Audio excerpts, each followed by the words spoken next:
welcome. I'm your host Hira Imtiaz in the 10th program of MBA Coal Management course. Today with me, the subject expert is Mr. Said Chaudhary. Welcome, sir. Thank you. Our today's topic is about organizational environment. Expert, could you please introduce us with today's topic? Of course, but let me first give an overview of the last program. Leadership, leading, a management function that involves working with and through people to accomplish organizational goals. The process of leadership, traits of leaders, culture and leadership, power and leadership, kinds of power, models of leadership. Leadership is a process of influencing a group to achieve goals, and a leader is one who has influence over others and who has managerial authority. Now, as you might have noted, a leader is one who has influence over others and who has managerial authority. Now, since a leader wields a certain power over others, how does this power come? It has certain sources, or we can say there are certain kinds of power. For example, there is reward power, there is coercive power, there is legitimate power, there is referent power, and there is expert power. These are the kinds of power or the sources of power that a leader has. And now an overview of today's topic, that is organizational environment. Overview. Organizational environment, forces in organizational environment, industry life cycle, the general environment, managing the organizational environment, organizational structure, reducing environmental impact, and change as a two-way process. We can see that all organizations work in an environment. While they have their own internal environment also, which we may better call organizational culture. The environment or the organizational environment normally we call the conditions outside the organization in which the organization operates. Now, these may be very broad forces, or there may be some forces directly influencing the working of the organization. These forces continue to change, and they may change in intensity, and they may also change in their ranking as the major or minor powers working over the organization. But the manager has to appreciate the forces, and he has to maneuver according to the interests of the organization, taking into account these forces which go for making the environment. Now, what are these elements or forces that influence the working of an organization? Organizational environment are the forces that are outside the organization's boundary that can impact it. Forces can change over time and are made up of opportunities and threats. Opportunities, openings for managers to enhance revenues or open markets, for example, new technologies, new markets, and new ideas. Threats, issues that can harm an organization, for example, economic recessions or oil shortages. Manager must seek opportunities and avoid threats. As we were mentioning earlier, the environmental forces are all the time there, but the manager has to appreciate the need of changing the tactics and maneuvers and make his organization a success. The environment may have certain forces which may weaken the organization or which may work as threats to the organization. and the environment may also provide opportunities to the organization. Now, it is for the manager to change threats or the weaknesses into strengths, and that is the success of a manager.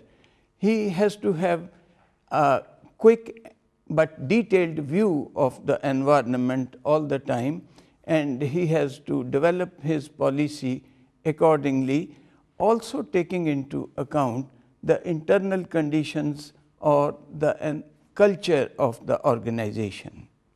What are the various reasons of strength and weaknesses?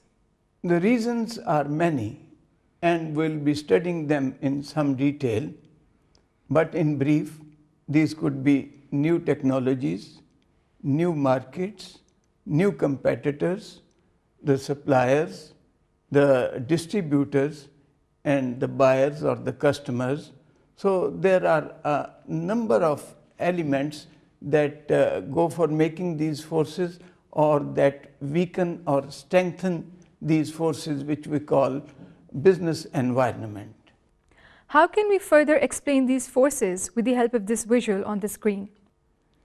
As you can see, the slide shows two kinds of forces or two broad categories. That is the general environment and the task environment. Now, the general environment is comprised of broad forces like economic changes, like political changes, and like technological forces or global forces, while task environment is of the narrower environment of the factors that directly influence the organization. For example, we can see in task environment competitors, suppliers, customers, and distributors. Now, let's see them in some detail in the coming slide. Task environment: forces from customers, distributors, suppliers, and competitors. Suppliers provide organization with inputs. Managers need to secure reliable input sources. Suppliers provide raw materials, components, and even labor. Working with suppliers can be hard due to shortages, unions, and lack of substitutes. Suppliers with scarce items can raise the price and are in good bargaining position. Managers often prefer to have many similar suppliers of each item. Managers or every business has to have suppliers. They have to have inputs. Now, every business needs quality inputs or quality supplies.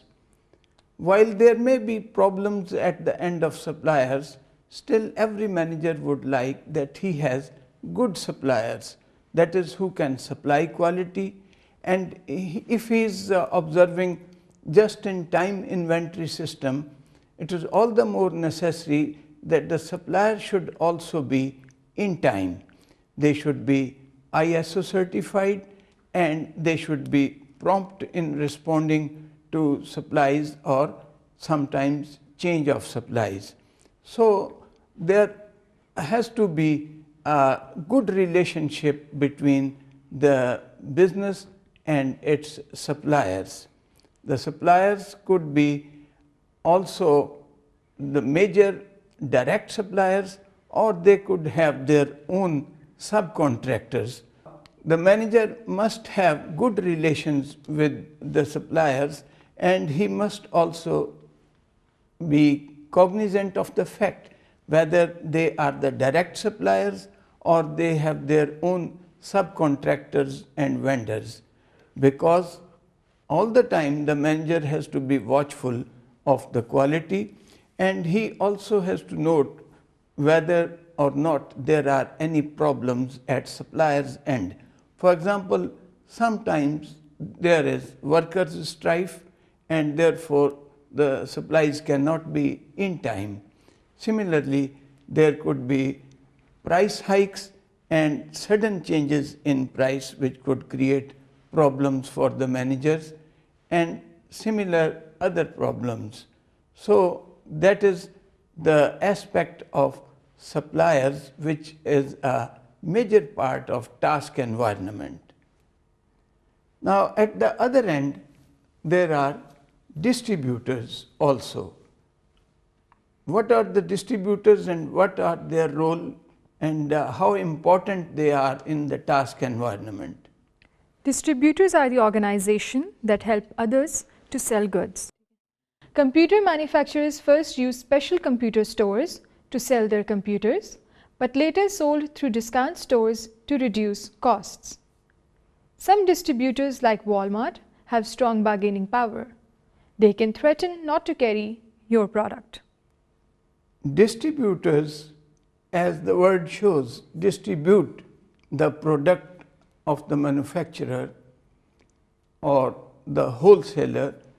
Now, sometimes distributors are so big that they can refuse to carry the materials of one or the other business that may create problems.